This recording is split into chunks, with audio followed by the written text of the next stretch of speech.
We are at number 88. Number 88.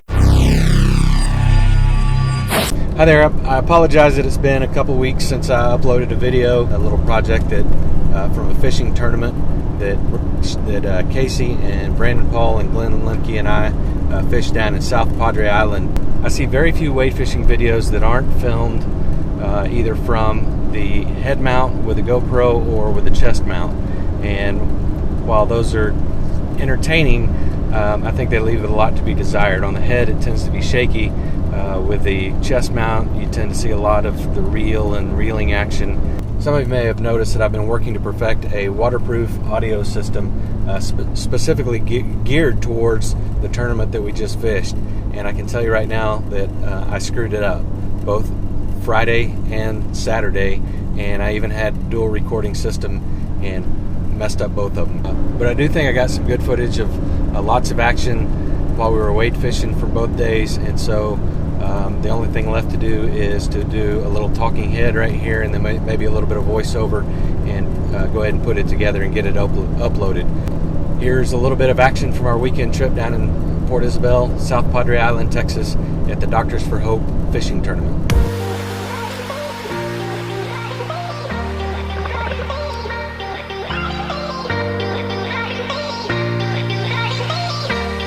Brandon, Glenn, and I started out on Friday morning. We were able to pre-fish, and we went out early. It was just a beautiful morning, clear water, very little wind, lots of bait fish on the area that we started out. And so we started out with my favorite topwater, red and white Zara spook, and had action pretty much immediately.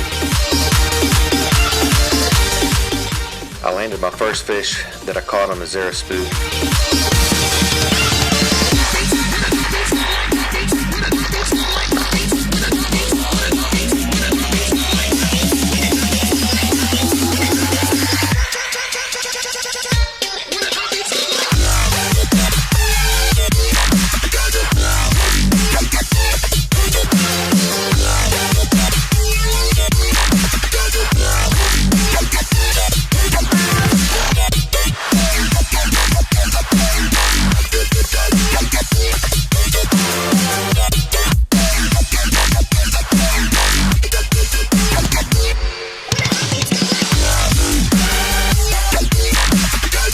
Several more blow-ups and even many hookups after that, but for whatever reason I wasn't able to get them in the net.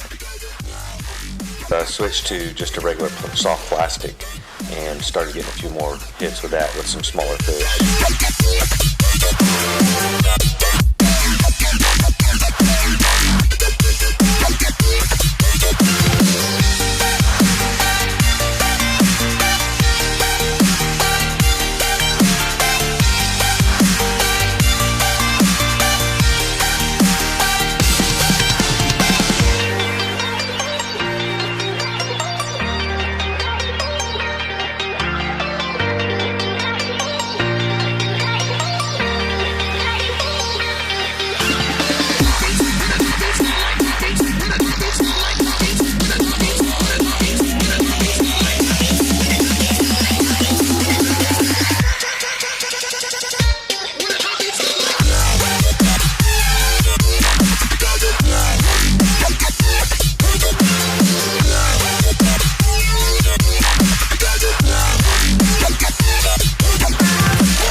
to our third location. I didn't realize it, but my pouch for my wading belt floated away. There you can see it floating off in the distance.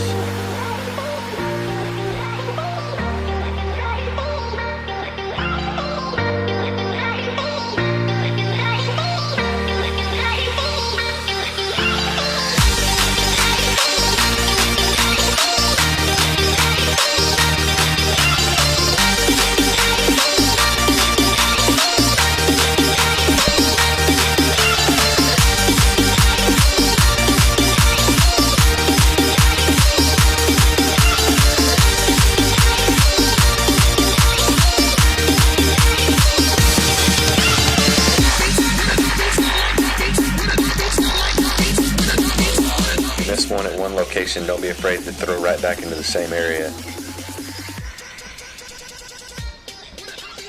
Here I did that and was able to pick up a fish that I'd missed on the cast before.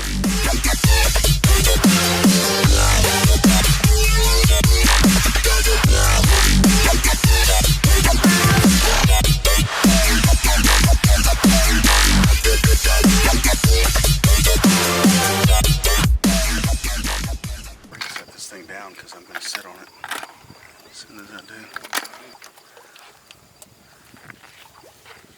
Go this way to get Casey trying to tie on his lure. I can't see anymore. I'm so freaking old. It does suck to get old. I mean, I'll take these contacts out and I can read the tag on the back of your shirt through. So we can hit the water at 6 a.m. It is 5:55ish. So we're gearing up and then we'll hit the water. Start beating it to a foam. Yeah, we don't want to fail that lie detector test when we win the tournament. So I'm standing here on the stage in front of about 500 people. I think that was a Hank Parker reference. We started out Saturday morning back where we caught the redfish before and started out on top waters before daylight. We could start fishing the tournament at 6, which was still dark. I actually caught a 24 plus inch red on my favorite Zero Spook red and white topwater, and then picked up another undersized red on topwater before daylight before I could start filming. And after that we really didn't pick up any more reds, although we did get into some undersized trout that were fun to catch but didn't really help us for the tournament.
Once again, I caught several undersized trout on a spoon, which was a lot of fun, but not exactly what we're looking for during a tournament scenario.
back over to the bar where we caught quite a few fish on Friday and picked up some pretty good sized trout. Glenn caught one that was over 20. I think Brandon caught one that was over 20, and ultimately I ended up catching one that was over 20. Glenn's strategy, no matter where we went, was to go nipple deep from the beginning, and we kind of gave him a little bit of grief and made fun of him for that a little bit, but then his response was that he was catching more fish than we were. So a little bit of a touche situation. So if you'll notice throughout the video, ultimately we decided we'd all go nipple deep to begin with.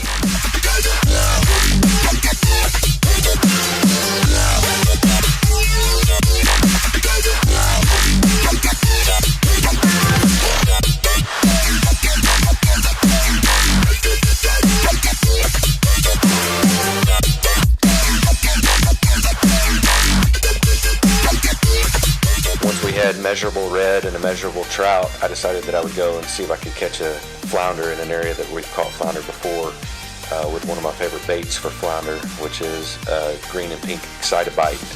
And it didn't take long. First cast I threw right behind Brandon and picked up a nice little flounder.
System for the Doctors for Hope tournament calls for the biggest fish of each species, trout, redfish, and flounder, to be measured, and then the winner is the cumulative score of those three fish. They also give prizes for the biggest individual fish in each category. There have been a number of years where there actually hasn't been a flounder turned in for scoring, and so I knew with this flounder that was, I believe, 20 1/4 inches, that we stood a pretty good chance of having a decent stringer and of having the best individual fish.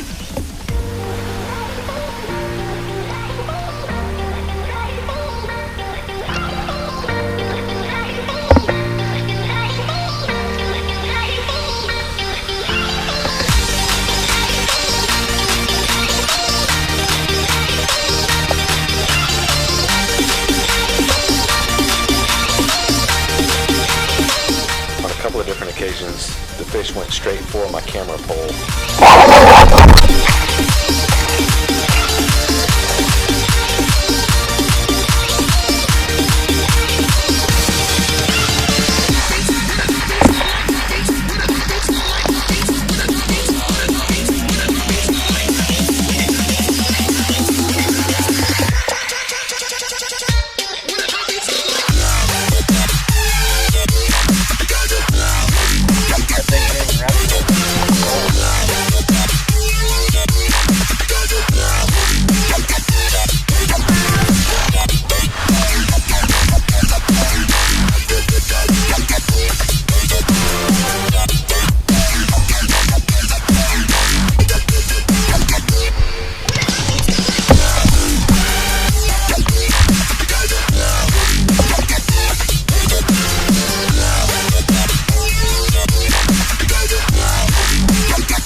into the net while I'm wade fishing. I still had to take a dart. A lot of it's not shown, but I did a lot of dancing around in the water trying to get the fish off of the line and into the net.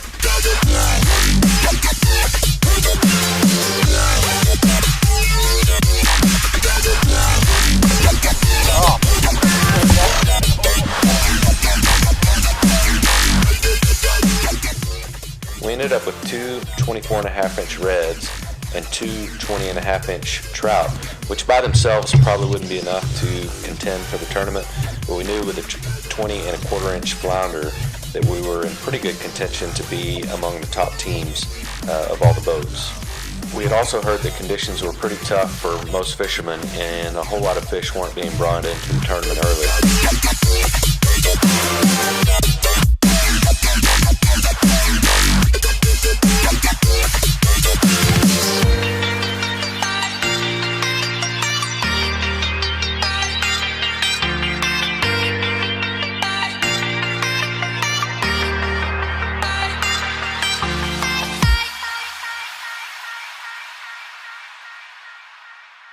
Trout, but we were willing to make the trade-off so that we could catch some flounder and redfish for the tournament. In fact, there's when we left the weigh-in, we had the heaviest flounder and I believe one of the top redfish, although I'm not sure that one will stand. So we'll see how that goes, but pretty good mess of fish. I like it. Tournament's over. Didn't win anything. Brandon won a little boga grip. Maybe a little boga grip. Mom won a laptop. I was getting ready to get ran over. I'm about to get run over.